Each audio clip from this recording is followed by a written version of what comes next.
Yeah. Hey, yo, check this out. I know it's kind of early, but I left you something on the dresser. Yeah. Yeah. And when you read it, and you want to talk about it, just holler at me, alright? Yeah. Yo, it's a part of me, honestly. Wanna give you something from the heart of me. Gotta be more than just some words. Gotta bleed through the heart, through the pen, through the paper. From my spirit, from my soul, from the consciousness creator. Just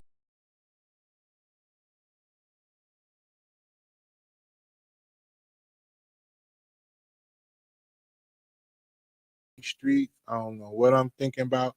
I jump on here being all fast and mute it like a motherfucker, y'all. That's what happens, yo, when you don't use your brakes and shit, yo. You know what I'm saying? You know, players mess up every now and then too. What's up, y'all? What's going on, man? All right, so look, I appreciate y'all jumping on. I appreciate all the love that y'all been showing. Yo, it's been crazy. I've been getting a lot of inboxes. So it's a couple of things I'm gonna address tonight. You know what I mean? Because I feel like it's dope that people are even starting to respond, man. We at the 50th episode tonight too, which is so dope, yo. You know what I'm saying? And it came around the corner to 50 episodes, yo. So, we got another 50 more and then another 50 after that. But we on the right trajectory. So again, like I always start off every show, double salute to the people who download the audio version of this podcast, the ones that actually push play on the Googles, the Spotify, the Amazons, and all that. That shit is super dope. We really appreciate y'all, man. Thank you for all the inboxes. All of y'all that went and hit up the link tree, man. I appreciate y'all for sure, man, because that shit is dope. And the good thing about these things, they give you the analytics and you're able to check so you can understand, like, really, if people really doing what they say they doing. And so it's fly. So I appreciate y'all, man. And we just getting started though. That's the thing. We just getting started. We not where we want to be at, but we definitely on our way. You know what I mean? So thank y'all, man. As I do every show, I want to always make sure that I give thanks to the people who make it possible for us to keep going. Because like I said, we could be just talking to ourselves.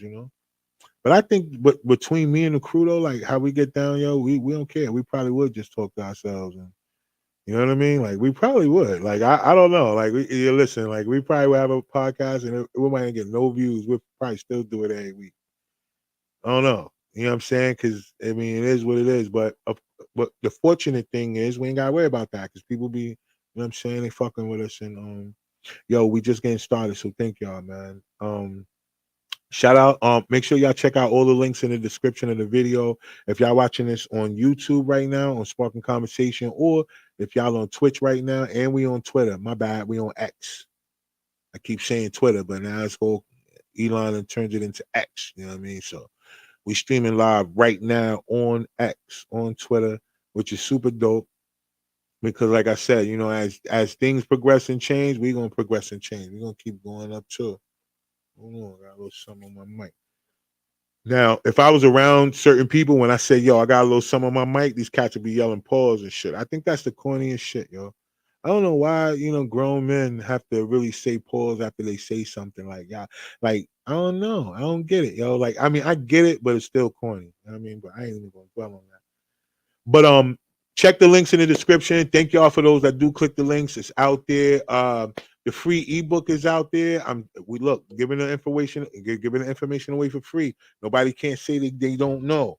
You know what I mean? Go out there and get this information, man. Figure out the difference between business credit and personal credit so you can figure out how to maintain and get some shit going. Because I don't know if y'all know this or not. And this is something that I make sure that we do on every show. Like when we start off, I want to give y'all some information. So right now, it's a lot going on behind the scenes, and I don't think people are really paying attention to like all of these big institutions buying up all the single family homes. And I really just be trying to figure this out when it comes to people. Like, yo, like when we get up and go each and every day, I don't care what you do. Like if you're going to work or whatever, it don't matter. Whatever you're doing every day. Like, what's your thought process past that? Because at the end of the day, if it's got anything to do with the future, if you have children, if you have anything that you have to pay attention to what's going on, y'all. They're trying to take ownership away from everybody. Not only that, they're trying to come up with these things called carbon footprints. Y'all got to really pay attention to this. where they're trying to get people based on a selective people based on your income to where you will not be able to leave without out of a 15-mile radius of wherever you live at, which means that once you go outside of this stuff, none of your stuff will work. Like you can't spend none of your money, you can't buy nothing, you can't do none of this stuff. Like the way that they setting these things up. And if you guys can't, well, but we could get in front of this. The only problem is that how those people come together, we don't. And if we could easily just really try to sit down and come up with the solutions or dwell on the solutions more than we dwell on the problem, I promise y'all it's some shit out here that we could do, that we could combat that and get way in front of that. First thing is land ownership. We gotta get on that, yo. And I keep saying we, but I already know. You know how many times people say, yo, Rob, people don't think like you, people not on that. I get all that. You know what I'm saying? That don't mean it's wrong because people don't think like me. It just mean that I might not be around the wrong people. I might be around the wrong people. You know what I'm saying? Because fuck that. I'm not playing with y'all, man. Like I'm dead ass, yo. Like it's some fly shit that we could do, and whether people coming with me or not, or I'm on it, yo. So I just hope that y'all take this information I be given, and y'all don't just sleep on it, man. Y'all go out there and research it yourself. But BlackRock and all these other companies, they buying up all the single family homes. You know what I mean? They banks are buying up single family homes. They want y'all to rent from them. They're not gonna be giving out loans no more. Like they're gonna be doing all kind of different. Like I'm telling y'all, it's crazy on what they're doing, and they're trying to create this one world digital currency. It's not gonna really work, but they are because they're trying to take the freedom away from the way digital currency is right now. Because a lot of people are not adapting to it because they're not paying attention to what it's really for. So then they're gonna get you on that regular shit, like your paycheck gonna come through digitally, and then they're gonna own you. So I'm just saying I ain't no financial advisor. I'm not giving financial advice. I'm just saying everything I'm saying is Googleable, researchable, whatever. But I mean, ain't no sense of having a platform if you ain't gonna give people nothing, you know what I'm saying, to take away from it. We can sit up here and talk all day, but value is value, yo. So y'all take that, you know what I mean? Hopefully y'all go out there and y'all do this research and then y'all stop being corny and get with a group of like-minded people and y'all start paying attention, start getting out here looking into land and start figuring out how to get y'all coins together and get that. And you don't even really got to use your own money. So you don't even got to figure out how to get your coins together. You just got to have a plan with the right people. You know what I mean? So that's that. Um, Second thing I want to say, you know what I mean? I'm gonna bring the crew up in a minute. We're gonna get into some shit, yo. I want to give a shout out to the people in Hawaii, yo. Hey, yo, listen, speaking that I'm talking about that, yo, to me it's really weird how the way these situations been happening, the wildfires in California and the way that burnt up in Hawaii, yo. It just don't seem right, And I know how it go, yo. You can say certain things on these platforms, and then they'll automatically dub you as a conspiracy theorist. But I mean, I don't know. I mean, information is information, and if you could find it out, but the way that Hawaii was burnt, the trajectory that the fire went in, the way that the fire was so exact, the way that the fire only burnt certain things, the actual community that the fire attacked and the people, and I mean everything that went along with it just don't sound right. It don't seem right. It has nothing to do with conspiracy. It has everything to do with the way that they're taking from people. And you just have, I mean, you just got to really be careful about things. I know a lot of people say, yo, ain't nothing we could do to change it. But I mean, it really is. But you know, it is what it is, man. But shout out to the people in Hawaii, yo. I know that's still going on. Y'all still dealing with that. A lot of people are still not accounted for and all that. So double shout out to y'all. Man, I'm only mentioning this stuff now because me and the crew, we're not talking about this. You know what I mean? Because this ain't this, but it's worth mentioning because on this platform we talk about trending topics. So brother polite, man, you know what I mean? I don't know, B. I really don't know about you, man. Like I really, you know what I mean. You really did a sin, man, with this thing that you got going on, B. And damn, yo, you know what I mean. It's just so much that I want to say, but then there's so much I don't because, it comes to a point where as a black man, we got to find some type of positivity in the things that go on, even when it turns dark and negative. But pedophilia, y'all, it's a no go for that, y'all. You know what I mean? It's a no go for that, B. You got too much knowledge, too much wisdom. You had too many people following you for you to have to stoop that low. You had too many women in your life. You was too open with it. It just didn't. It was just too much, man. It's too much, B.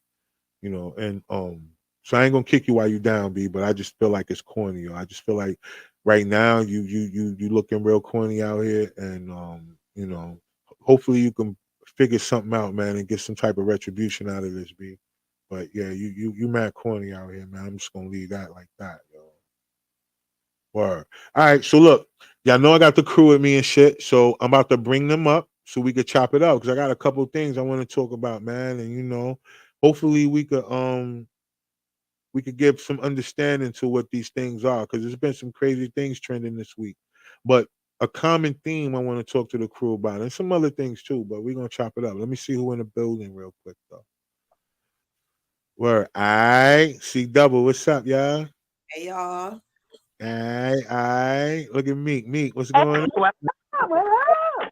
Aye. And then look, we got the usual suspect in the building. Have Illy in the building. What up? What up? Aye. What? And look, we got an original with us, y'all. I'm about to pull up.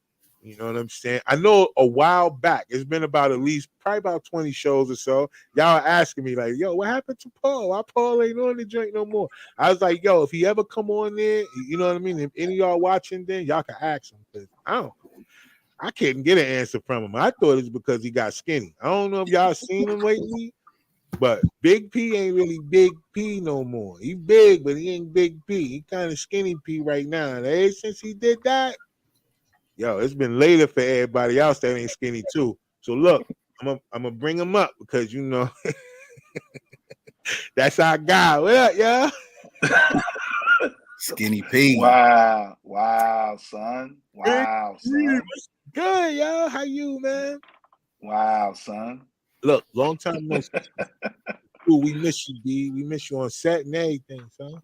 Yo, what's good with y'all, man? What's good? What's good? What's poppin'? Where you been hiding? I've been in my bag. The boy been booked and busy. You know what I'm saying? I get on a plane tomorrow to go to Massachusetts for a wedding. You know what I'm saying? They flying your boy up. You know, they paid that I don't want to do it price, and I'm telling you, yeah, it's been that. Hey, yo, listen, B. You know what some fly shit is, though, y'all? What, yo? What you about to say, yo? It flew out. Right. The guy skinny now getting flued out. Like, come on. Hey, listen, I can fit on the plane again. You know what I'm saying? That's the thing. You know, they ain't gotta buy 2 seats. You know what I'm saying, Kev? You know what I'm saying? Look, Kev, you calling us right now, right? It was in the chat. You was calling us. Hey, yo, but look, so look, well, I'm glad to have you back, B. All right, because it's been a minute. Glad to be back. We got on and we chopped it up, and I like first off, you know what I mean, because all of y'all are up here, and then we all do more than just podcasts and shit together. You know, I like to always tell y'all, thank y'all too, man, for coming through. All the time, man. Cause y'all do, whenever y'all can, y'all make sure y'all come through, man. Whether it's for the podcast or whether it's for the filming and shit like that. So I just always want y'all to know that I appreciate y'all, man, for real. And I'm saying it live right now, just in case You welcome. We appreciate you. We appreciate you, man, for the opportunity. You know what I'm saying? You know, I know some of the women we work with not the prettiest. You know what I'm saying? So you be giving them a platform to do their thing. You know what I'm saying? Huh? Can we get some names? Oh, what are you talking about? Like they wouldn't be able to be on TV unless it was for you, Rod. So I salute you. You know what I'm saying? Like, you know, and it, oh, they can hear me? Oh, my bad. No, he disrespect. No, he didn't. Oh, hey, yo, disrespect. Hey, yo, y'all know I'm playing. Y'all know I'm playing. Y'all beautiful. You coming in hot? You coming back hot? For real. You know I'm playing. You know y'all beautiful. You know what I'm saying? You know any of y'all could be my baby mama for real. You know I got y'all. You know I pay that child support too. You know what I'm saying? Like for real. You know I would. You know I'd be down there on the 1st and the 15th. You know what I'm saying? Like you can get that. You can get that. All right. Go ahead, Ron. My bad. But hey, look, one more. Can I say one thing? Quick, yeah. dog. Look, dog. I'm looking at the picture of the joint with Brother Polite, bruh. That's a trap, bro. She's not little 14, bro. I'm telling you now. That's all I'm gonna say. No, but you know what? I get that. I get that. But he also got about 4 or 5 wives already.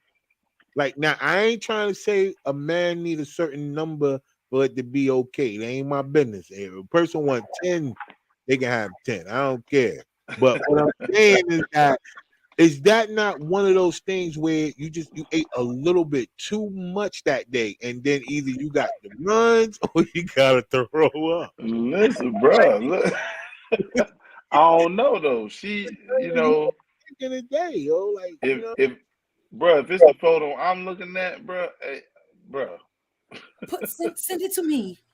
look at man, Speedy. it's Send on it to good. me Like, too. look, you can. It's Yeah, it's on the Google. Like, I straight up Google as you was talking. As you was talking, I Googled Brother Polite. The joint was about the fourth or fifth link down, and it came right up, and they had the little picture, and she posted the picture of him on her Instagram. And if it's the girl standing with him, she not 14. I don't know who checking IDs, but it is Miami. But no, you know what I'm saying? I know they be letting people in the club, you know, if you look a certain way. And so some of these club promoters is in on this too.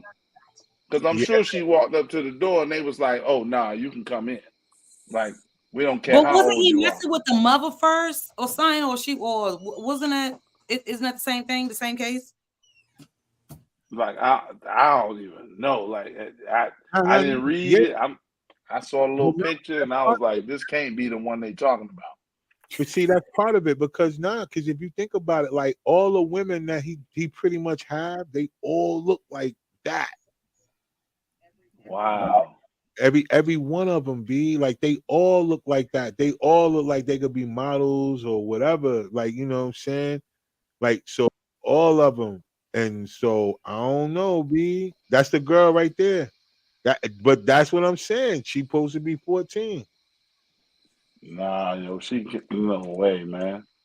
No, Yeah. and who letting a 14-year-old out the house like that? Let's You talk saw the about bathing that. suit? But this is Miami though, B. Like you gotta kind of think about it. Sometimes, like I don't know how. Well, I can't necessarily say this because it's gonna come off wrong. But I mean, I'm trying to figure out how he got caught. Like what the fuck? Like because like what he do? Like you know, like they ain't giving that detail. They just hey yo a cab your joint muted yo. It's because it was a girlfriend's daughter.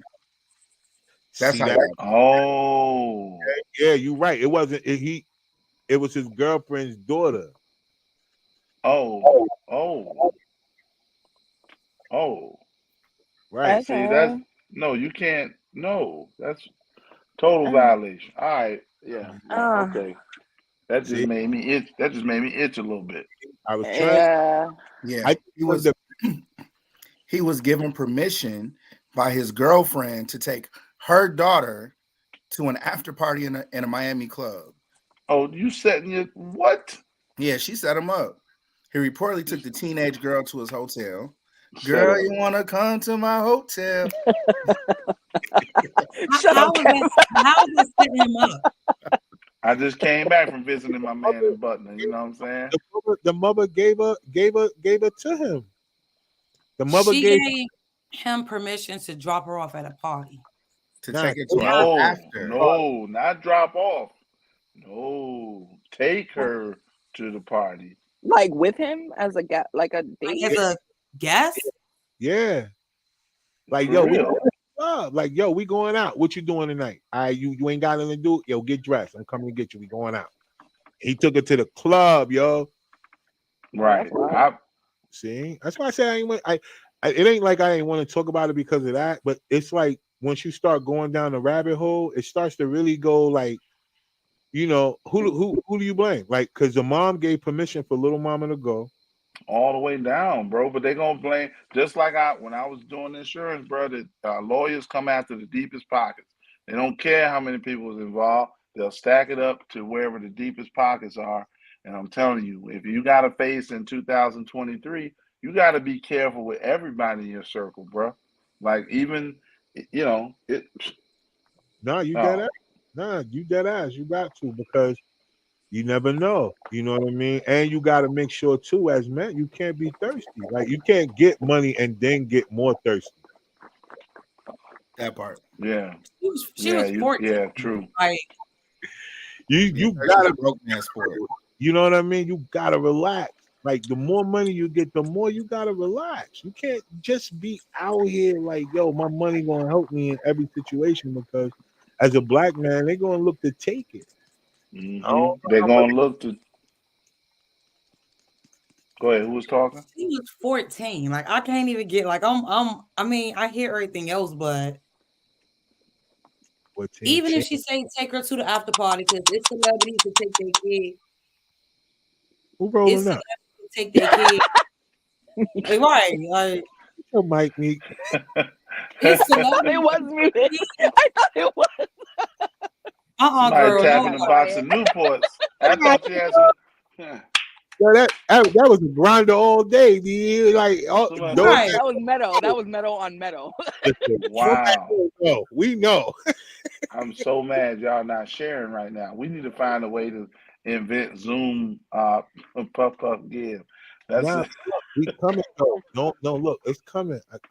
It's coming. We got a studio and all that. But then I'm gonna have to change the day, or I'm gonna have to like pre-record and then show it on another day because I got to make sure everybody off and all that. You know what I mean? For real. And look, when it get legal here, we can be like Puff give, and that's the name of the podcast. Look, hey, look. Long as we don't say where here is, it could be legal. That's that. Exactly. We in DC. We in DC right now. So live on location. In Virginia. We in Virginia. We can be anywhere. We can be anywhere. Every week we be somewhere else. It don't matter. Minnesota. We in Minnesota right now. Every one of us. CJ, you could be in Colorado. Jamaica, you could be in Nevada. Yes, you know what I'm saying? You could be everywhere. Hey, Kev, you could be in California. Like we could be everywhere, right on this joint, right here, blowing it down. That's right. CJ stand for Colorado Jukin. Here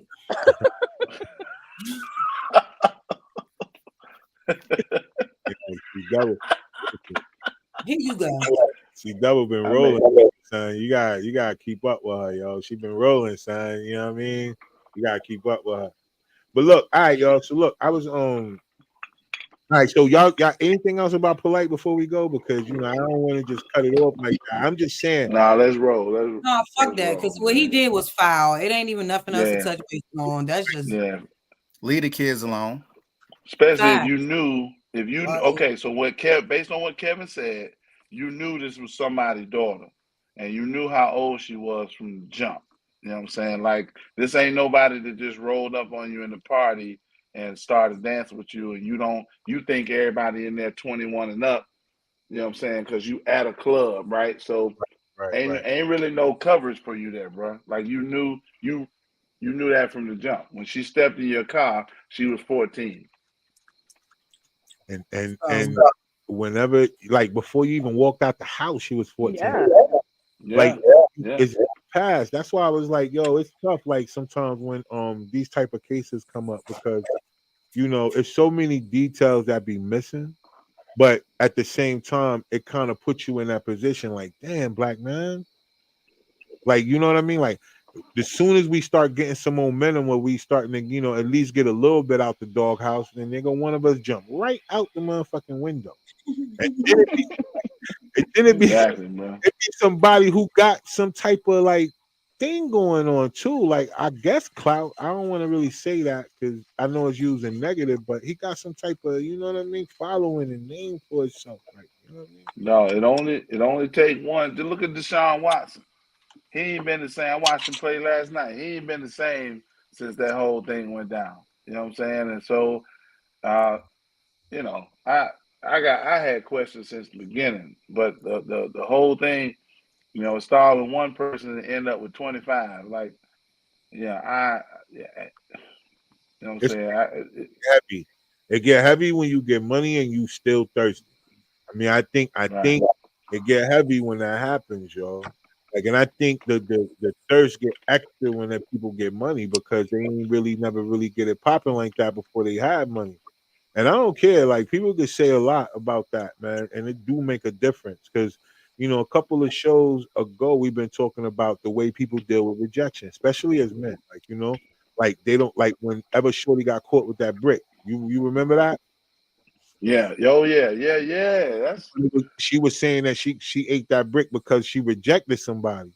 But that sparked the comment, even though it came out to be all, something different and all that other shit. I don't know how different it was because she still got brick, but like the reason behind it was different now. But for the most part, if you kind of think about it, though, be rejecting is something that everybody has to deal with. But whenever you get money, like, do you automatically go in revenge mode? Like, now I'm about to fuck everything. I'm about to do everything. My mother's been telling me, watch, I'm about to show her this $40. She gonna say, yeah, Not $40. right. And I hate you. And I'm gonna go full stop. Like any man that's gonna put his hands on a woman for real, you're a punk ass dude. Like I mean, there's no winning right there. Even if she's super aggressive and coming at you crazy, if you flatten her out, you still lose, bro. You still lose if you defend yourself. You know what I'm saying? Like just walk away. You don't think it's a one slap minimum to get them up off you? Right. Listen, bro. Listen. Look. Now, Rob, back in my day, back in my pimp days, I used to do the one slap minimum. If they were short $20, I go back. I had to put some oil on my hand so my hand would slip off. I didn't want nothing to tear the skin because I didn't want to mess their face up because that was their money. You understand what I'm saying? So I had to put some grease on my back, my hand, and go pop. That was courteous. But now in my older age now, with grease. Right. That 2 years removed from that lifestyle, I've learned the error of my ways. All right. Well, look, reform pimp. We get it. But at the end of the day, defending yourself, it might be one thing. You know what I mean? Like I still don't, like you said, putting your hands on a woman or trying to, get yourself up out of the situation if you walk away as much as you can. But it's a thin line though, yo. You gotta be very careful out here, you know what I mean? Because sometimes it kind of escalates into that. You kind of get people, you could kind of see that it's gonna escalate to something physical by the way y'all have interactions with y'all talking and shit. True. You see how Let me each other? Let me ask the ladies too to chime in, like on this situation with, like, say, Deshaun Watson, the sexual advances type thing. Do you really believe that it was 25 women that just did not say nothing like they only came out when it was a money situation?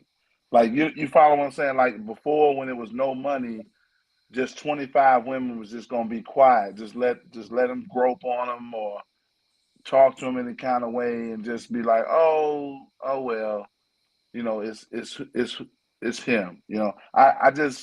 I have a problem with how many people be coming out after. Now that it's a money situation. Now it's all in the news and everybody got a chance to get paid.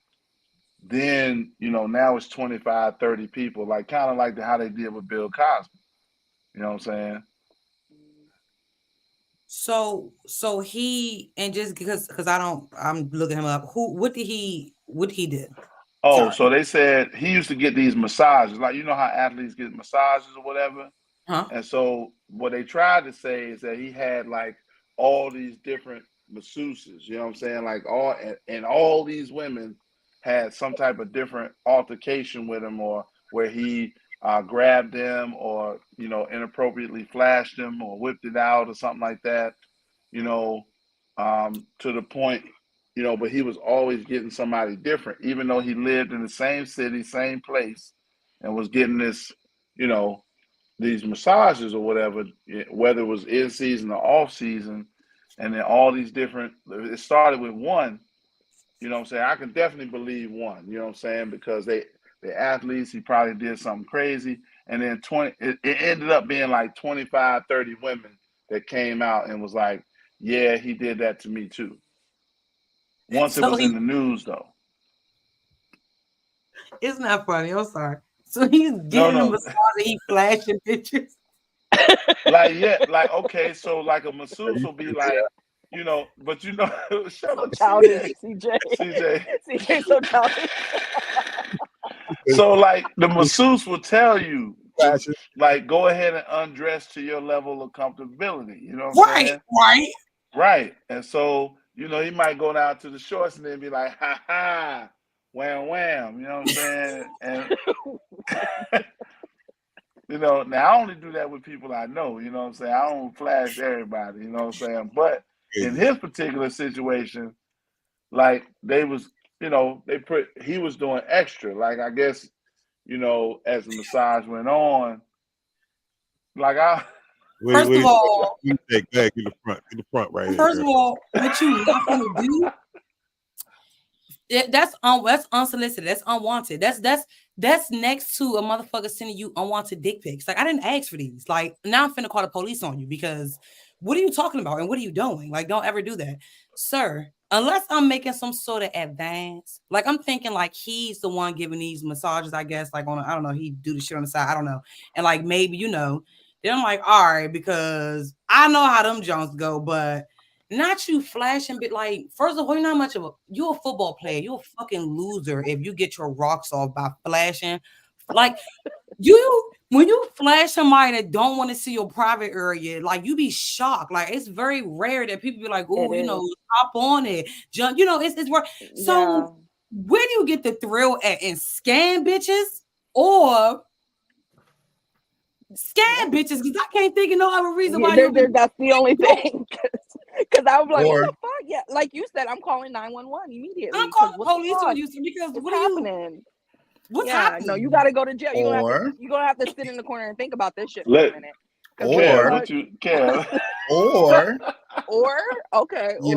Or he's a professional athlete. He hit up somebody like, hey, I need a rub and tug. And then they sent him a rub and tug girl. No, not if it's 25 bitches. I understand that. People want a massage and they want a happy ending. I understand sure that. That's why I said and tip. It was one of those type of situations I can understand. It probably was. You are a football player, okay? You are of a different caliber. Listen to me one moment. You are of a different caliber. So bitches automatically are setting themselves. So when they meet a certain nigga like you, whether you're in the entertainment industry, no matter what, if you got that bag and they're going to secure that bag, they're going to make it whereas they're going to get that shit by any means. Let me tell you. They're not going to complain about having no sexual affairs with you. They're not going to do none of that shit. All right? If somebody is saying, hey, let me hit my mans because I want one of them type of situations. I'm pretty sure they're not going to go there and get paid because you don't get paid like regular masseuse. You get paid a lot of fucking money. You're not going to go there knowing that you're under contract or you under some type of verbal whatever. Like, all right, you got a job that you're executing that you're getting paid for, and then turn around and be like, oh, yeah, he made sexual. No. I find that extremely hard to believe. I know that there are masseuses out there like that, but you gotta look at the facts of the case. Situation. Oh yeah, this is from look at the facts of the cases and then come back and say it.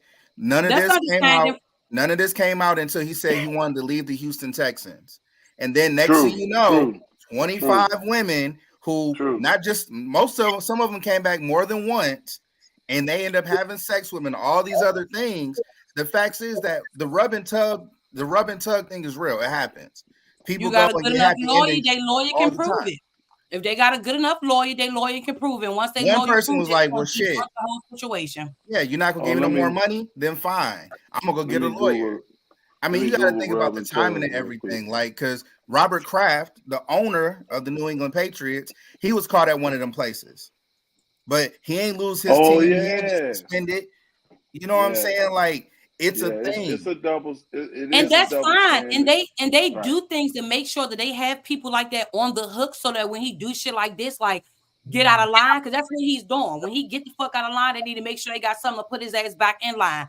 And because they know that somebody close to him tapped into something deep, and they know how creepy that motherfucker is, and how he's so principled, how he's over sexual, or whatever the case is, all they did was capitalize that. They banked it and they put that shit out when it was time for them to do so, and that's what it is. But it still don't negate the fact that, because then, like I say, if it's proven that it's like, hey, send me somebody that's doing woo woo woo. At the end of the day, all that stuff is consensual, baby. You know what you're there for. You got paid for. They're gonna be able to prove all of that. So that's neither here or there. But if that shit shows that wasn't the case, my nigga. She said my nigga. Like there was no criminal charges. There's no criminal charges. they settled for money. So I mean, they wasn't so appalled if they was coming back, and once the money dried up, they was like, well, we want more money. Of course. I mean, at the end of the day, this. What? Check this. So I just read it while we was looking. They said 66 women, including the 24 plaintiffs, filed criminal complaints against him, but did not sue him and then some of them, once they found out they had to reveal their name, they withdrew their complaint altogether. Because they got other customers, and that comes out in discovery. You see what I'm saying? And so what Kev talking to is like, if you book an appointment like that, like, okay, you have these are men you rubbing on. These are men you rubbing on. You cannot get rubbed on by a woman and not feel some type of way. I'm just, during the massage, okay? I'm just speaking from Rod. So you got that smile on. Look, I'm telling you now. But it goes both ways. If you get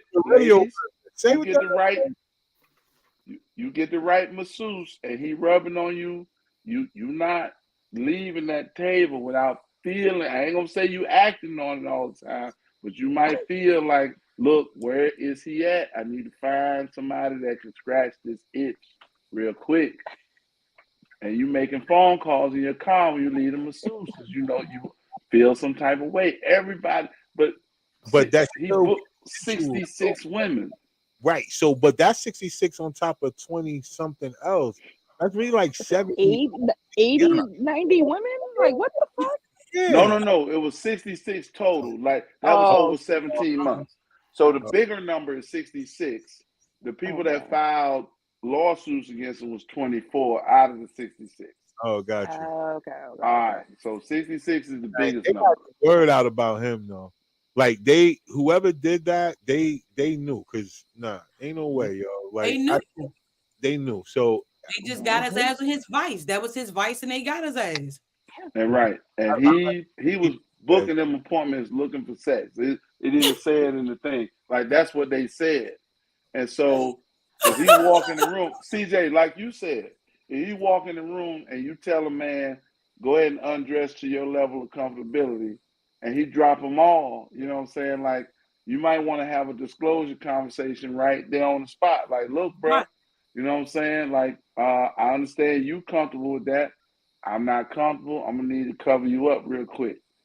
Well, yeah, but she can't leave no room for that. Like, as a woman, like, don't even let a man go that far. Like, listen, you could get down to like your underwear. Keep your shorts on, all it. Right. I still don't think that, even as a man, like, if you get butt naked, that don't equate that you supposed to pump, yo. Exactly. Guaranteed. He probably was jacking off my sister's rubbing his feet.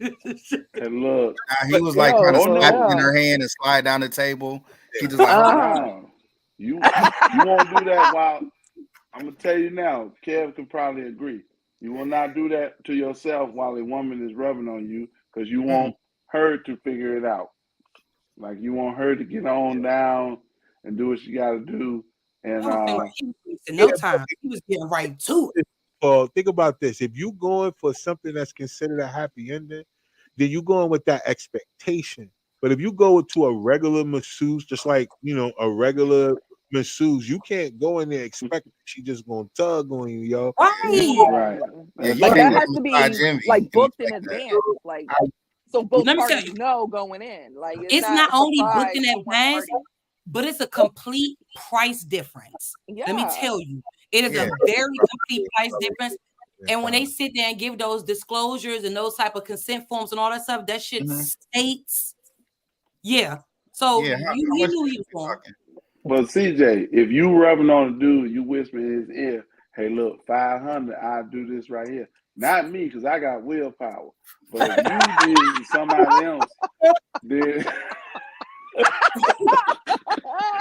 so but that dude's gonna be like, how do I pay? Cash App? What's your give me my phone so I can Face ID real quick. Like, what else you like? Because they already. It's still consensual though. Be at the end of the day, even if it happened that way. It's still consensual. I'm saying like we talking about people who got in trouble for it looking like, well, I don't know. So let's say this. Let's say like Brother Polite, right? With this 14-year-old. Now, come on, y'all. I'm only saying it. She could have gave him permission too, like the mother did. But it ain't going to exclude him for his choices as an adult, right? Like, that's all I'm saying. I'm saying, like what CJ said, she made a really good point, though.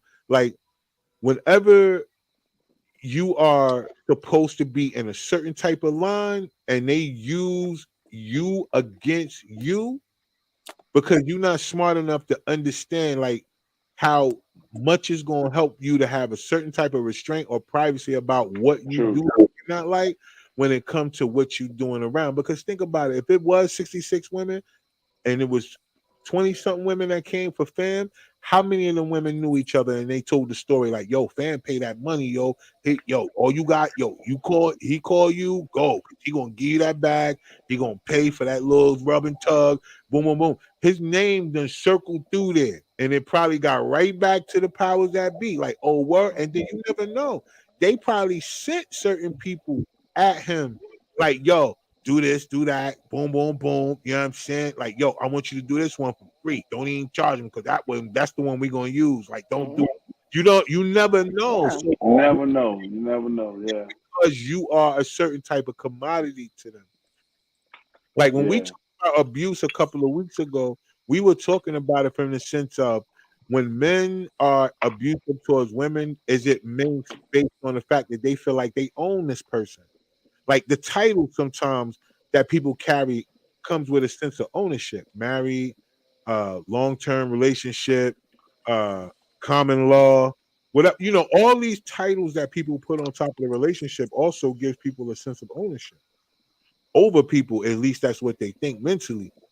And then what do you do with that type of power when you feel like you own something? Do you take care of it or do you abuse it?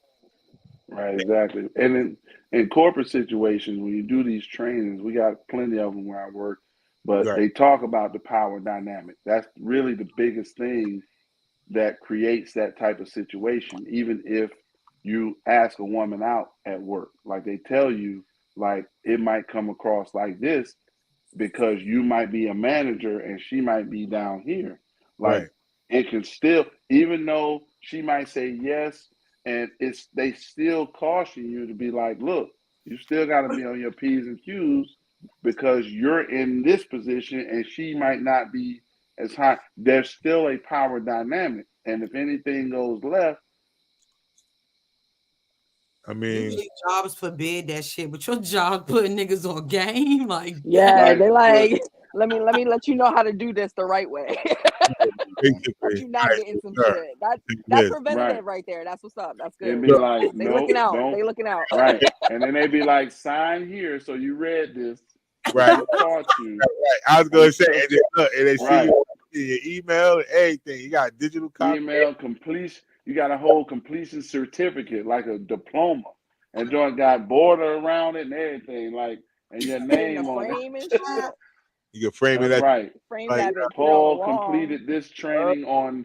But look, even if that's the case, you still gotta have some type of restraint for yourself. Like, I mean, you can't just be out here any type of way. And a lot of times when people get money, let's just be honest. Like money changes people, y'all. It changes their whole thought process. They become a thought of untouchable.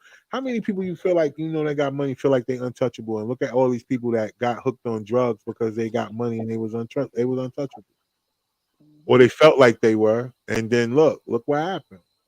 Because even right now, even if you kind of think about what's going on with Brother Polite, or like with this case right here we were talking about, that wasn't even going to be the thing I was going to talk about. I was going to talk about this week. I mean, what was trending this week was the commonality of how people said that children, or the people who grew up from the 70s through the 90s, just that group of people grew up without their parents, one or the other, telling them that they love them.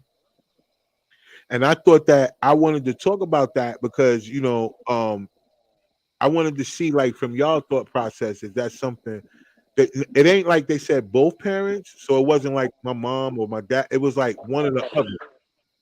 You know what I mean? It wasn't like more than the other on a lot of platforms that had the damn, somebody getting beat up over there. Who y'all? Right? That one slap. He got that one slap in. The chair, like I heard a church chair, yo. I ain't gonna lie.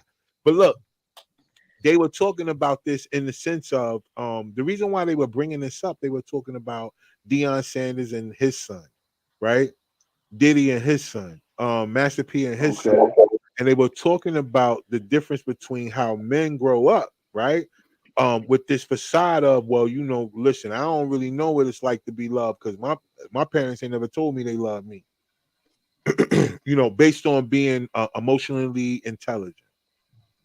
But then when you go when they kept going on, there was certain women talking. They was like, well, look, my dad never, you know, my mom never told me she loved me either. So it wasn't just a one-sided conversation.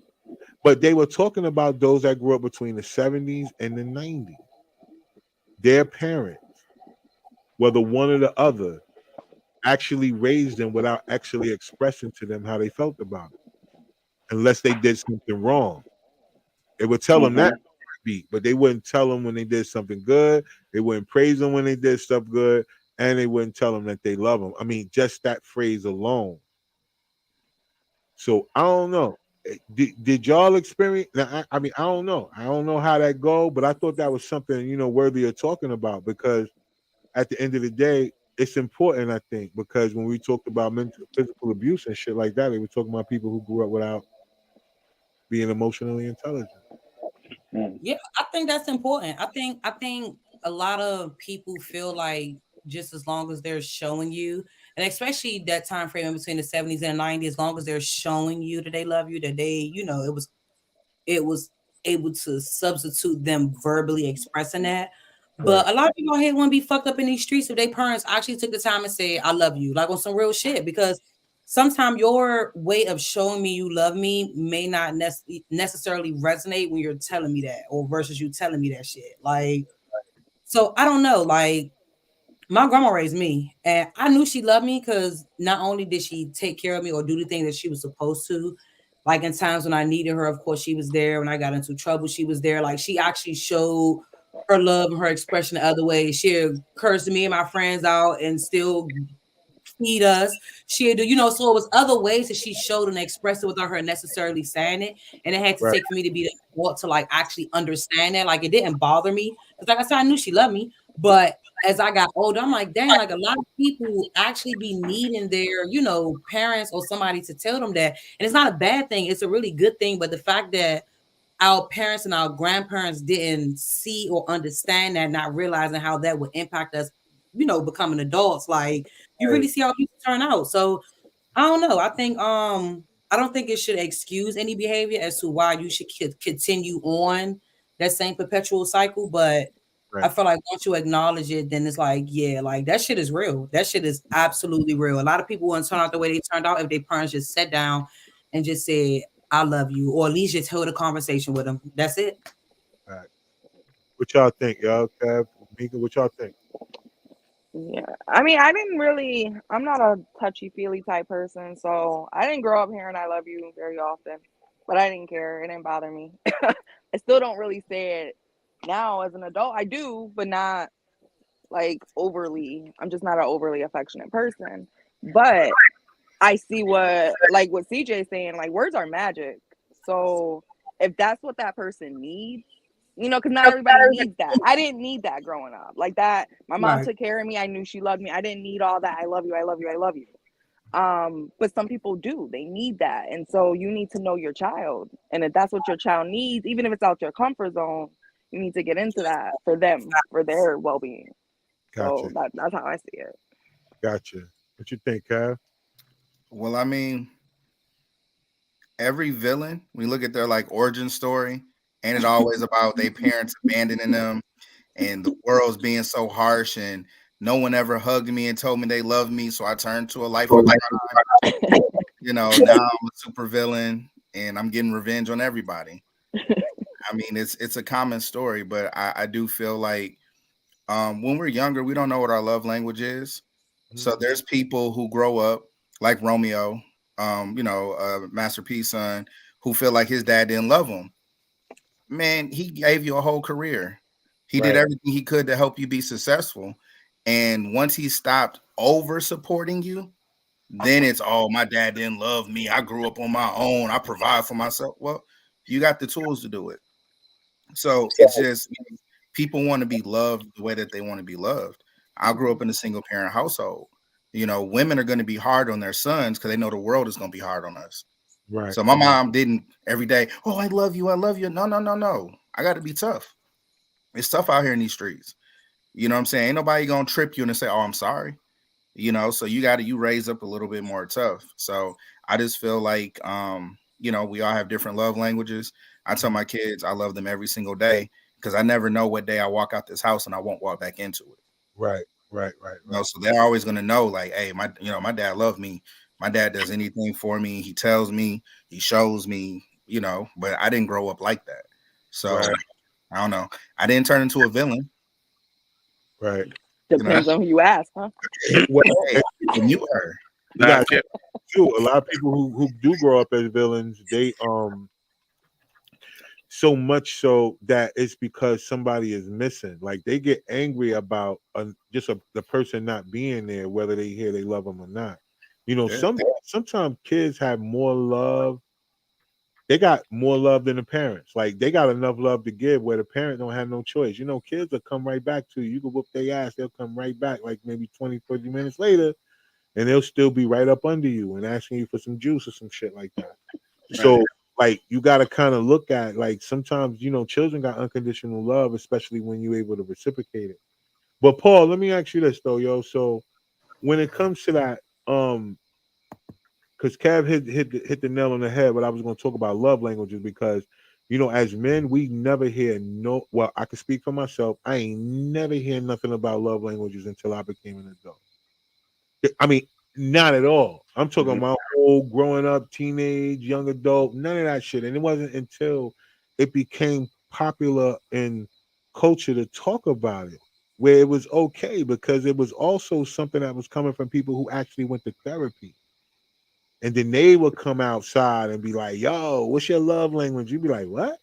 Like, what's your love language? You'd be like, what, doggy style? Like, what are you talking about? Because you know you were automatically going to what you thinking that they talking about is a love language. The most for shame, Rashid. For shame. Walk up to a ghetto kid asking him a question, and it ain't gonna go ghetto. What you that is one of my love languages, by the way. I do want to on that one for bringing that one up, because that is definitely a love tap in right there. That is a love tap in. That's what I call it. But no, my question to you though was not that, but my question to you is that you know, when it comes to love languages, yo, just particularly hearing that I love you, you know what I mean, when it comes, because you're a dad too, you know, and I got to meet your children at your birthday party too. And so, which was dope because, you know, you had your son and your daughter there and they were just like, you know, just around you, like, you know what I'm saying? Like hovering, like, yo, that's my partner, like type thing. You know what I'm saying? So, how important do you think that could possibly be, just to say that? Because I guess I can equate to the fact that those parents didn't say it because their parents didn't say it to them. Right. I got you. I think that, you know, and what I've learned, because I have two different lives that I've lived, and when I was younger, no joke. So I was in the church early, right? So I was married when I was 24. Right. So we was doing marriage counseling, and I was actually counseling grown ass couples when I was like 25, 26 years old. You know what I'm saying? Because as we were living, you know, a lot of people would be like in awe of, you know, how are y'all doing this with 3 kids, married, you know, working, hustling, doing all this stuff in the church, whatever. And so people wanted to know. And so it brought up a lot of opportunities for discussion. And one of the things we would discuss is love. It will always come up. And so we had a whole, if you read the book actually comes with a workbook as well. So you can not only discover and do the survey to know your love language, but it also goes through workbook of like you can skip to the part where you actually know what your partner is and do actually workbook. Like it'll give you activities like, okay, if your partner is a person that needs touch or physical touch to understand that you love them, this is what you do. These are the ideas. This is a date night. This is what you should do for their birthday. You know what I'm saying? Like stuff like that. Yeah. Early. So you was on the Hallmark too then. So that's Hallmark bars, like really, yo. That's that Hallmark shit, yo. I told y'all, man. But to answer your question about the kids, like when your kids are young, I threw everything at them because you don't know which one they gravitate to until they get old, until they plug in. And so it took work for you to see me interact with my kids the way we do, right? It took, but I threw physical touch at them. I threw acts of service. I threw words of affirmation at them. I threw it all at them at a younger age. You know what I'm saying? And I also made sure they had the dynamic where they loved and respected each other. And so when fights and disagreements would come up, I would even let them go the full distance, but I would always make them come back and shake hands or hug or do something like that, even after they got their voice apart, or threw something at each other, slugged it out or whatever. I would still make them come back. And so it was a lot of work, a lot of groundwork to see what you saw. And it ain't always been peachy and keen. I'll tell you, like God honest truth, my daughter, right before she graduated college, we got into it, and she didn't put me on the list to come to her college graduation. No lie. But Rob, that was 2 years ago from what you saw. And if you saw what you saw, you couldn't believe what I just told you. Nah, not at all. Seeing us interact the way we do, the way we saw it at our birthday in July, that story I just told, you wouldn't even believe that. Nah, I wouldn't, because it definitely would never pick that up. That right? You ain't even get the graduation invite. What did you do? I'd have been, if I'd have been around you when you'd have been like, you couldn't go. Like, damn, son. Like what did you do? The worst thing ever. I'm gonna give it to you. I go real quick, Rock, because quick. All right, so real quick. So I paid for the whole thing, like all the way through September, October. She was needing cap and gowns, so I was on her, right? Like, look, and this was in the pandemic, so I didn't have no job. All I had was the hustle, and I was like, look, Pop don't get paid every week, every 2 weeks, like regular people. I was working my business, I was doing the DJ thing, all this other kind of stuff. And so I was like, you got to tell me early so that when the money get in, it's already a line item in the budget for these things right here. So you got to tell me. And so she started doing that. And so the cap and gown, she had fees to finish school. She had fees for her tassels because she had 1 million tassels. She was magna summa cum, whatever cum laude. Yeah. And so I had to pay for all that, honor society, all kinds of stuff. And this is about the only thing she didn't have was like in a sorority or something, like when they get the big sash for that. But she had everything else. And so as we get into it, I'm doing research on like how many people can come to the graduation. Like, okay, how many tickets do you get so we can start coordinating who, this, that, and the third. Now, y'all know I know a whole lot of motherfuckers. Right? I know people everywhere. But not only she was graduating from my mom's alma mater too. So my mom know people. We wasn't worried about who could come. We just needed to know who was the primary people that you wanted on your list. We was gonna get everybody in because we know people. And so, but she didn't know that from her side. So she was getting frustrated with me asking who was on the list and all this kind of stuff, right? And so she wanted her brother and his girlfriend to be able to come and didn't know how to articulate that because they got 4 tickets and 2 for the overflow. And so the main people is me, her mom, and she got 2 brothers. That's 4 tickets. Like in a normal situation. That's how we did high school, whatever other grad she's ever had. You get 4 tickets. So she was throwing didn't know how to say it, right? And I was so after the fact, I had to do was say who you wanted on your list. I can get everybody else in. I just needed to know whose name you needed and who was going to be on your list, so that if they wasn't on your list, I can put them on these other lists over here. I had people offering me tickets. They knew you was graduating and was like, "Yo, I got an extra." Bro, I had 5 extra tickets just from people that know me. Right. Just like, "Hey, bro, you want somebody extra?" And I got people working on the door that wasn't even gonna ask me for a ticket. So you know what I'm saying? Like, so, but she didn't understand that dynamic. And so we got into it, and not really got into it. She just got real frustrated and just kind of said, you know what, forget it.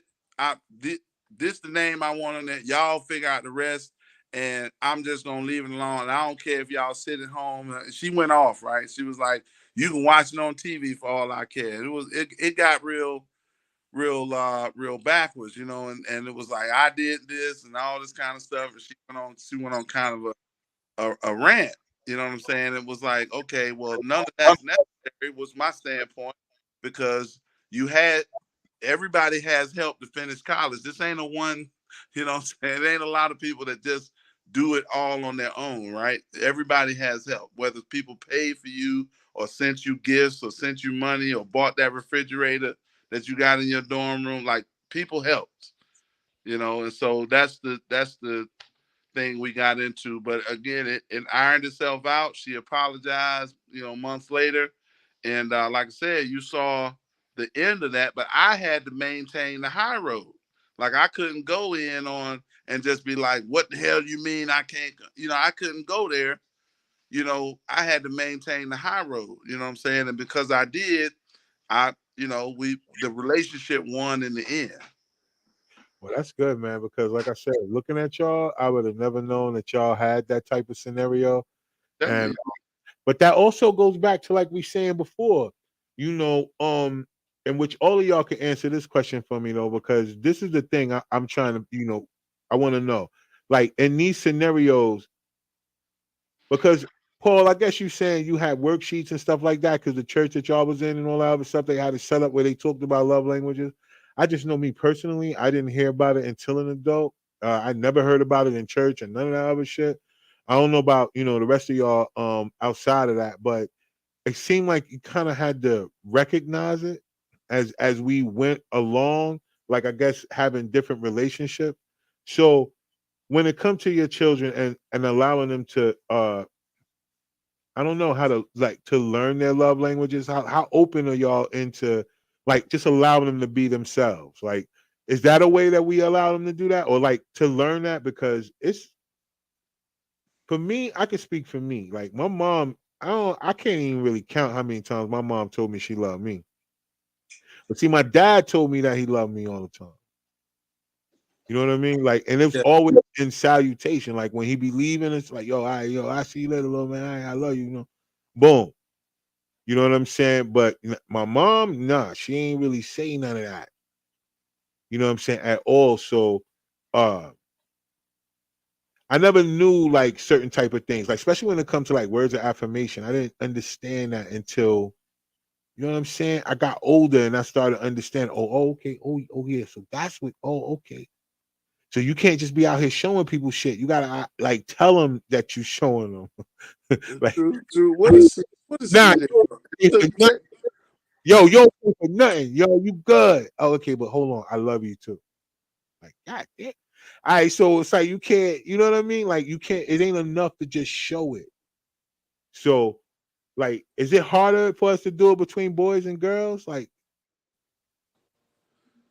historically, real quick, historically, for black men, if there's a black man in your life, words of affirmation are probably going to be one of his top things, just because of the dynamic and how most of us came up and not hearing that. And especially if you were an athlete, you usually heard it from a coach. You're good. You did this well. You know what I'm saying? Like, like stuff like that. So that's a big thing that a lot of people miss in the culture, and why some women might not be communicating well with their black man is because they don't do words that you're a man, you're supposed to be good, man up. You know what I'm saying? You good. I ain't got to tell you good. You know what I'm saying? That's just man up and do it. Oh well, so y'all ladies, y'all agree with that? I mean, not for me, but people grow up around different people. Some people just shit, some people not. But I mean, words of affirmation was like a norm, I guess, for me. Especially because I was like really goofy looking. Like I was tall, I was a real tall girl, I had real big feet.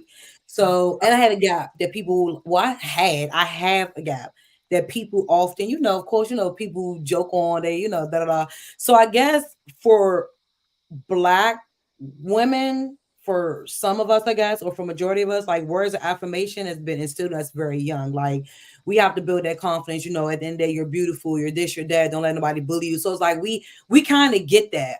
We just I wouldn't say that we have a problem with communicating, and I can't speak for everybody.